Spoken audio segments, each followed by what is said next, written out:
November ಕ್ರಾಂತಿಯ ಸುದ್ದಿ ಹಬ್ಬಿ ಎಷ್ಟು ದಿವಸ ಆಯಿತು, ಇದರಿಂದ ಆದಂಥ ತಲೆದಂಡಗಳೇನೇನು ಅದೆಲ್ಲವನ್ನು ಕೂಡ ನೋಡಿದ್ದೀವಿ. ಇದೆಲ್ಲದರ ನಡುವೆನೇ ನಾಳೆ ಬಿಹಾರ ಚುನಾವಣೆಯ ಫಲಿತಾಂಶ, ನಾಡಿದ್ದು ಮುಖ್ಯಮಂತ್ರಿಗಳು ಉಪಮುಖ್ಯಮಂತ್ರಿಗಳು ದೆಹಲಿಗೆ ಹೋಗ್ತಾರೆ. ಬೇರೆ ಬೇರೆ ಕಾರಣಗಳನ್ನು ಹೇಳ್ತಾ ಇದ್ದಾರೆ. ಪ್ರಶ್ನೆ ಬೇರೆ, ಇಬ್ಬರೂ ನಾಯಕರು ದೆಹಲಿಗೆ ಹೋಗ್ತಿರುವಂಥದ್ದು ಕುತೂಹಲವನ್ನು ಜಾಸ್ತಿ ಮಾಡಿದೆ. ಸೊ ಇಬ್ಬರು ನಾಯಕರು ಹೋಗ್ತಾ ಇದ್ದಾರೆ, ಸಿ ಎಮ್ಮು ಹೋಗ್ತಾ ಇದ್ದಾರೆ, ಡಿ ಸಿ ಎಮ್ಮು ಹೋಗ್ತಾ ಇದ್ದಾರೆ. ಏನಾದರೂ ಇದು ಕ್ರಾಂತಿಯ ಸೂಚನೆಯನ್ನ ಅನ್ನೋದು, ಆ ಕ್ರಾಂತಿಗೆ ಮುನ್ನಾ ದಿನವೇ ನಾವು ನೋಡ್ತೀವಿ ಯಾರ್ಯಾರು ಏನೇನು ಬೈಟ್ಗಳು ಕೊಟ್ಟರು ಅಂತ. ಇನ್ನು ಯಾಕೆ 15ನೇ ತಾರೀಕು ದಿಲ್ಲಿಗೆ ಹೋಗ್ತೀನಿ ಅನ್ನೋದನ್ನು ಡಿ ಸಿ ಎಮ್ ಹೇಳಿದ್ದಾರೆ.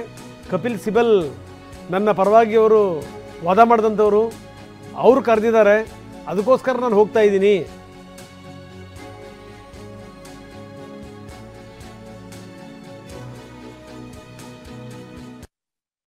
ನಾನು ಹೋಗ್ತಾ ಇದ್ದೀನಪ್ಪ. ನನ್ನ ಲಾಯರ್ ಕಪಿಲ್ ಸಿಬಲ್ ಇಲ್ಲಿ ಬೆಂಗಳೂರು ಬಂದು ಈ ಸತಿ ನನ್ನ ಪರ ವಾದ ಮಾಡಿದ್ದಾರೆ, ಡೆಲ್ಲಿಲೂ ಮಾಡ್ತಾ ಇದ್ದಾರೆ, ನನಗೂ ಕರೆದಿದ್ದಾರೆ, ನಾನು ಹೋಗ್ತಾ ಇದ್ದೀನಿ. ಸೊ ಇನ್ನು ಕ್ರಾಂತಿ ಆಗುತ್ತೋ ಬಿಡುತ್ತೋ ಗೊತ್ತಿಲ್ಲ, ಆದರೆ ಮುಖ್ಯಮಂತ್ರಿಗಳ ಪರವಾಗಿ ಮಾತನಾಡುವಂಥವ್ರ ಸಂಖ್ಯೆ ಮಾತ್ರ ಜಾಸ್ತಿ ಆಗಿದೆ. 2028ರ ತನಕ ಸಿದ್ದರಾಮಯ್ಯನವರೇ ಮುಖ್ಯಮಂತ್ರಿ ಅಂತ ಹೇಳಿದ್ದಾರೆ ಜಮೀರ್ ಅಹಮದ್ ಖಾನ್. 28ರ ನಂತರ ಬೇಕಿದ್ರೆ D C M C M ಆಗಲಿ ಅಂತ ಹೇಳಿದ್ದಾರೆ. ಇನ್ನು ಭೈರತಿ ಸುರೇಶ್ ಹೇಳಿದ್ದಾರೆ, ಮುಖ್ಯಮಂತ್ರಿಗಳನ್ನ ಕಂಡ್ರೆ ಬಹಳ ಜನಗಳಿಗೆ ಹೊಟ್ಟೆ ಉರಿ ಅಂತ. ಇದು ಬರೀ ಇಬ್ರು ನಾಯಕರು ಏನು ಮಾತಾಡಿದ್ದಾರೆ ನೋಡೋಣ. ಸಿದ್ದರಾಮಯ್ಯನವ್ರನ್ನ ಸಂವಿಧಾನಾತ್ಮಕವಾಗಿ ಸಿಎಂ ಮಾಡಿದ್ದೀವಿ, 5 ವರ್ಷ ಸಿಎಂ ಅಂತ ಹೇಳ್ತಾರೆ. ಈಗ ನಾನು ಹೇಳ್ದಲ್ಲ, ಈಗ ನಮ್ಮ AICC ಅಧ್ಯಕ್ಷರು ಮನೆ ಮುಂದೆ ನಿಂತ್ಕೊಂಡು ಹೇಳ್ತಾ ಇದ್ದೀನಿ ನಾನು. ಈ 28ವರೆಗೂ ಸಿದ್ದರಾಮಯ್ಯ ಮುಖ್ಯಮಂತ್ರಿ ಕುರ್ಚಿ ಖಾಲಿ ಇಲ್ಲ. ಅದು ಖಾಲಿ ಇದ್ರೆ ತಾನೇ ಚರ್ಚೆ ಆಗಬೇಕಾಗಿರೋದು. ಡಿ ಕೆ ಶಿವಕುಮಾರ್ ಅವರು ಪವರ್ ಶೇರಿಂಗ್ ಹಿಡಿದಿದ್ದಾರೆ. ಈಗ ಅವರು ಅಧ್ಯಕ್ಷ ಆಗಿದ್ದಾರೆ, ಅಧ್ಯಕ್ಷ ಕುರ್ಚಿನೂ ಖಾಲಿ ಇಲ್ಲ. ಅವರು ಮುಖ್ಯಮಂತ್ರಿ ಆಗ್ಬೇಕಂತ ಆಸೆ ಇದೆ. ಯಾರಿಗೂ ಆಸೆ ಇರಲ್ಲ ಮುಖ್ಯಮಂತ್ರಿ ಆಗ್ಬೇಕಂತ? ನಿಮ್ಮ ಮುಖ್ಯಮಂತ್ರಿ ಮಾಡ್ತೀನಿ ಅಂದ್ರೆ ಆಸೆ ಇರೋಲ್ವಾ? ಇಲ್ಲ, ನಿಮ್ಗೆ ಆಸೆ ಇದೆಯೋ ಇಲ್ಲ ಹೇಳಿ. ಎಲ್ಲ ಯಾರಿಗೂ ಮುಖ್ಯಮಂತ್ರಿ ಆಗ್ಬೇಕಂತ ಎಲ್ಲರಿಗೂ ಆಸೆ ಇರೋ ಸಹಜ. ಆ ಶಿವಕುಮಾರ್ಗೂ ಇದೆ, ಅವ್ರ ಅಭಿಮಾನಿಗಳು ಇದೆ. ನಾವು ಸಿದ್ದರಾಮಯ್ಯ ಆದಮೇಲೆ 28 ಆದಮೇಲೆ ಶಿವಕುಮಾರ್ ಮುಖ್ಯಮಂತ್ರಿ ಆಗ್ಬೇಕಂತ ನಾವು ಬಯಸ್ತೀವಿ. ಬಹಳ ಸಂತೋಷ. ತಪ್ಪೇನಿದೆ, ಮುಖ್ಯಮಂತ್ರಿ ಇದ್ದಾರೆ, ಇರಲಿ. ನಾವು ಯಾರು ಬೇಜಾರು ಮಾಡ್ಕೊಳ್ತಾ ಇಲ್ಲ, ಜೊತೆ ಕೆಲಸ ಮಾಡ್ತಾ ಇದ್ದೀವಿ, ಒಟ್ಟಿಗಿದ್ದೀವಿ. We all are united, we continue to be united. ನಾವ್ಯಾರು ಬೇಜಾರು ಮಾಡ್ಕೊಳ್ಳಲ್ಲ ಅನ್ನುವಂಥ ಮಾತನ್ನು ಡಿ ಸಿ ಎಂ ಹೇಳಿರುವಂಥದ್ದು. ಇದೆಲ್ಲದರ ಜೊತೆಗೆ ಆಗಲೇ ಹೇಳಿದೆ, ಭೈರತಿ ಸುರೇಶ್ ಏನು ಹೇಳಿದ್ದಾರೆ ಅಂತ. ಕೆಲವರಿಗೆ ಅವ್ರನ್ನ ಕಂಡ್ರೆ ಹೊಟ್ಟೆ ಉರಿ, ಆದರೆ ಯಾರು ಏನೇ ಮಾಡಿದ್ರು ಕೂಡ ಅವರೇ ಮುಖ್ಯಮಂತ್ರಿಯಾಗಿ ಮುಂದುವರಿತಾರೆ. ಇದು ಭೈರತಿ ಸುರೇಶ್ ಅವರ ಮಾತು. ಇಷ್ಟು ಮಾತ್ರ ಅಲ್ಲ, ಸಿದ್ದರಾಮಯ್ಯ ಡಿ ಕೆ ಶಿವಕುಮಾರ್ ಅಣ್ಣ ತಮ್ಮಂದ್ರ ಥರ ಅಂತ ಕೂಡ ಅವರು ಬಣ್ಣಿಸಿದ್ದಾರೆ.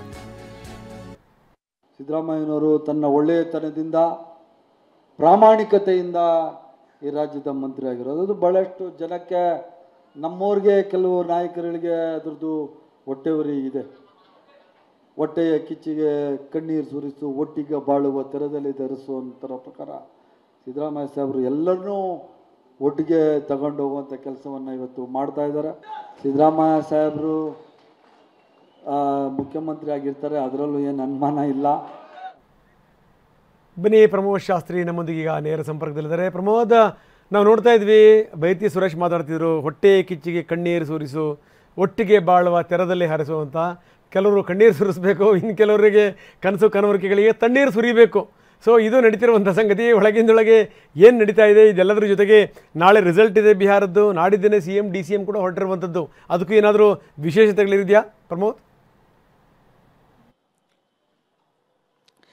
ರಂಗನಾಥ್, ಎಲ್ಲರೂ ಕೂಡ ನವೆಂಬರ್ ಕ್ರಾಂತಿ ಇದ್ರು. ಈಗ ಸಂಕ್ರಾಂತಿ ಕ್ರಾಂತಿ ಅನ್ನುವಂಥ ಮಾತುಗಳು ಕೂಡ ಕಾಂಗ್ರೆಸ್ನಲ್ಲಿ ಕೇಳಿಬರ್ತಾ ಇದೆ. ಅಫ್ಕೋರ್ಸ್ ಈಗ ಮುಖ್ಯಮಂತ್ರಿ ಬದಲಾವಣೆ ಚರ್ಚೆ ಅಥವಾ ಮುಖ್ಯಮಂತ್ರಿ ಸ್ಥಾನದ ಚರ್ಚೆ ಕಾಂಗ್ರೆಸ್ ಮನೆಯಲ್ಲಿ ಹೇಗಾಗಿದೆ ಅಂದರೆ, ಸಹಜವಾಗಿ ಎಲ್ಲ ನಾಯಕರು ಕೂಡ ಅವರವರ ಬೆಂಬಲಿಗರು ಮಾತನಾಡ್ತಿದ್ದಾರೆ. ಬಟ್ ಇಲ್ಲಿಂದ ಗ್ರೌಂಡ್ ರಿಪೋರ್ಟನ್ನು ನೋಡ್ತಾ ಇದ್ದಾರೆ, ಅತ್ತ ರಾಹುಲ್ ಗಾಂಧಿ ಅವರು ಇನ್ನೂ ಕೂಡ ಇಂಡಿಯಾದಲ್ಲಿ ಇಲ್ಲ, ಅವರು ಹೊರಗಡೆ ಹೋಗಿದ್ದಾರೆ ಅನ್ನುವಂಥ ಮಾಹಿತಿ ಕೂಡ ಲಭ್ಯವಾಗ್ತಾ ಇದೆ. ವಿದೇಶದಲ್ಲಿದ್ದಾರೆ, ಬೇರೆ ಬೇರೆ ಕಾರಣಗಳಿಗೆ ವಿದೇಶಿ ಯಾತ್ರೆಯನ್ನು ಕೈಗೊಂಡಿದ್ದಾರೆ ಒಂದು ಭಾಗ. ಇನ್ನು ಕರ್ನಾಟಕ ರಾಜ್ಯ ರಾಜಕೀಯವನ್ನು ದೆಹಲಿಗೆ ತಂದು ನೋಡೋದಾದ್ರೆ, ಈಗ ಅಂತಿಮವಾಗಿ ಮುಖ್ಯಮಂತ್ರಿ ಸ್ಥಾನದ ಬದಲಾವಣೆ ಮಾಡಬೇಕು ಅಂದರೆ ರಾಹುಲ್ ಗಾಂಧಿ ಅವರ ಅಂತಿಮ ಮುದ್ರೆ ಇರಬೇಕು, ಜೊತೆಗೆ ಗಾಂಧಿ ಪರಿವಾರದ ಒಪ್ಪಿಗೆ ಇರಬೇಕು. ರಾಹುಲ್ ಗಾಂಧಿ ಇಲ್ಲದೆ ಇರುವಂತಹ ಸಂದರ್ಭದಲ್ಲಿ ಈ ನಾಯಕರು ದೆಹಲಿಗೆ ಬಂದು ಏನು ಮಾಡ್ತಾರೆ ಅನ್ನುವಂಥದ್ದು ಪ್ರಶ್ನೆ. ಜೊತೆಗೆ ಕಾಂಗ್ರೆಸ್ನಲ್ಲಿ ಒಂದು ಸಂಸ್ಕೃತಿ ಇದೆ ರಂಗನಾಥ್, ನಿಮಗೂ ಕೂಡ ಗೊತ್ತಿದೆ, ತಣ್ಣೀರನ್ನು ಕೂಡ ತಣಿಸಿ ಕುಡಿತಾರೆ. ಒಂದು MLC ಸ್ಥಾನ ಬದಲಾವಣೆ ಮಾಡೋದಕ್ಕೆ 6 ರಿಂದ 4 ತಿಂಗಳು ತಗೊಂಡ್ರು. ಇದ್ರ ಜೊತೆಗೆ ಈಗ ಮುಖ್ಯಮಂತ್ರಿ ಸ್ಥಾನವನ್ನು ಕೂಡ ಬದಲಾವಣೆ ಮಾಡ್ತಾರೆ ಅಂತ, ಅದರಲ್ಲೂ ಕೂಡ ಏಕಾಏಕಿ 21ಕ್ಕೆ ರಾಜೀನಾಮೆ ಕೊಟ್ಟು 26ಕ್ಕೆ ಪ್ರಮಾಣ ವಚನ ಆಗುತ್ತೆ ಅನ್ನುವಂಥದ್ದು ಒಂದು ಹಾಸ್ಯಾಸ್ಪದವಾದಂಥ ಸಂಗತಿ ಅಂದರೆ ತಪ್ಪಾಗಲ್ಲ. ಈಗ ದೆಹಲಿಯಿಂದ ಹೇಳೋದಾದರೆ ಅಫ್ಕೋರ್ಸ್ ನಾಯಕರು ಹೇಳ್ತಾ ಇದ್ದಾರೆ, ಈ ಬದಲಾವಣೆಯ ಬಗ್ಗೆ ಖಂಡಿತವಾಗ್ಲೂ ಚರ್ಚೆ ಇದೆ, ಗಂಭೀರವಾದಂಥ ಚರ್ಚೆ ಇದೆ. ಆದರೆ ಅದು ಯಾವ ರೀತಿ ಆಗುತ್ತೆ, ಅದು ಆಗೇ ಬಿಡುತ್ತಾ, ಅದರ ಬಗ್ಗೆ ಇನ್ನೂ ಕೂಡ ಕ್ಲಾರಿಟಿ ಇಲ್ಲ. ಇನ್ನು ಬಹುತೇಕ ನಾಯಕರು ಕಾಂಗ್ರೆಸ್ನಲ್ಲಿ ಘಟಾನುಘಟಿ ನಾಯಕರು ಇದ್ದಾರೆ, ದೆಹಲಿಗೆ ಹೋಗಿದ್ದಾರೆ, ಹೈಕಮಾಂಡ್ನ ಭೇಟಿ ಆಡ್ತಾರೆ, ಹೈಕಮಾಂಡ್ನ ನಾಯಕರನ್ನ ಭೇಟಿ ಮಾಡಿ ಬರ್ತಾರೆ ಅಂತ. ಸಫ್ದರ್ಜಂಗ್ನಲ್ಲಿರುವಂಥ ಅಥವಾ AICC ಕಚೇರಿಯಲ್ಲಿರುವಂಥ ಕಾಂಪೌಂಡನ್ನು ಮುಟ್ಟಿ ವಾಪಸ್ ಬಂದು ಕರ್ನಾಟಕದ ಪತ್ರಕರ್ತರಿಗೆ ನಾವು ಹೈಕಮಾಂಡ್ ಭೇಟಿ ಆದ್ವಿ ಅನ್ನುವಂಥ ನಾಯಕರೇ ಹೆಚ್ಚಿದ್ದಾರೆ ಕಾಂಗ್ರೆಸ್ನಲ್ಲಿ. ಹೀಗಾಗಿ ಅಂಥ ನಾಯಕರು ಎಲ್ರಿಗೂ ಕೂಡ ಆಕ್ಸೆಸ್ ಇಲ್ಲ. ಜೊತೆಗೆ ಮಲ್ಲಿಕಾರ್ಜುನ್ ಖರ್ಗೆ ಅವರು AICC ಅಧ್ಯಕ್ಷರಾಗಿರುವಂಥ ಸಂದರ್ಭದಲ್ಲಿ ಪ್ರತಿ ಬಾರಿಗೂ ಕೂಡ AICC ಕಾಂಪೌಂಡ್ ಮುಟ್ಟುವಂಥ ಸಮಸ್ಯೆ ಅಥವಾ ಕೆಲಸ ಅಲ್ಲಿನ ಕೆಲ ನಾಯಕರಿಗೆ ಅವಶ್ಯಕತೆ ಇಲ್ಲ. ಇದರ ನಡುವೆಯೂ ಕೂಡ ನಾಯಕತ್ವದ ಬದಲಾವಣೆ ಬಗ್ಗೆ ಮಾಡ್ತಿದ್ದಾರೆ. ಆದರೆ ಎಲ್ಲ ನಾಯಕರು ಕೂಡ ಅವರಿಗೆ ಬೇಕಾದಂಥ ರೀತಿಯಲ್ಲೇ ಒಂದೊಂದು ರೀತಿ ಬ್ಯಾಟಿಂಗ್ ಅನ್ನ ಮಾಡ್ಕೋತಿದ್ದಾರೆ, ಅವರಿಗೆ ಬೇಕಾದಂಥ ರೀತಿಯಲ್ಲೇ ವಾತಾವರಣವನ್ನ ಹೇಳಿಕೆಗಳನ್ನ ಖಂಡಿತವಾಗ್ಲೂ ಕೊಡ್ತಾ ಇದ್ದಾರೆ. ಈ ಎಲ್ಲ ಪ್ರಕರಣದಲ್ಲಿ ನೋಡ್ತಾ ಇದ್ರೆ ಕೆಲವೊಂದಿಷ್ಟು ನಾಯಕರ ಹೇಳಿಕೆಗಳು ಮುಂದೆ ಆಗುವಂತ ಬದಲಾವಣೆಗೆ ಸಂಬಂಧಪಟ್ಟಂತ ನೋಡೋಣ ಪ್ರಮೋದ್, ಯಾಕಂದ್ರೆ ನಾಯಕರು ಏನು ಸ್ಟೇಟ್ಮೆಂಟ್ ಕೊಡ್ತಾರೆ ಅದೆಲ್ಲಿಂದ ಎಲ್ಲಿ ಬಂದು ನಿಲ್ಲುತ್ತೆ ನೋಡೋಣ. Thank you very much.